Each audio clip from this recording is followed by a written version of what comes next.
Hello everyone, in this video, I will show you how to fix a missing wireless adapter on Windows 11.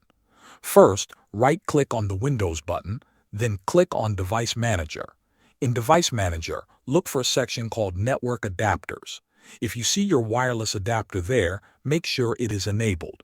If it looks disabled, right-click on it and choose Enable.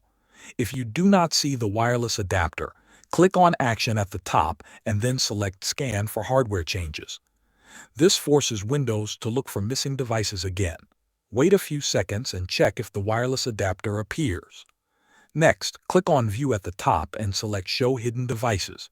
Sometimes the wireless adapter is hidden, and this option helps it show up.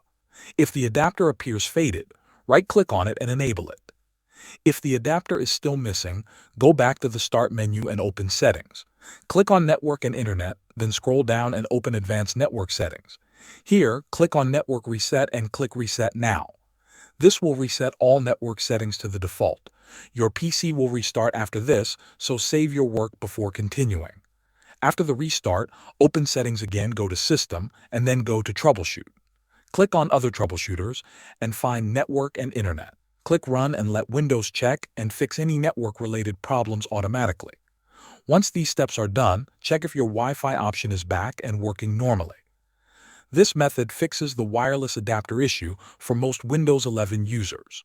Thanks for watching.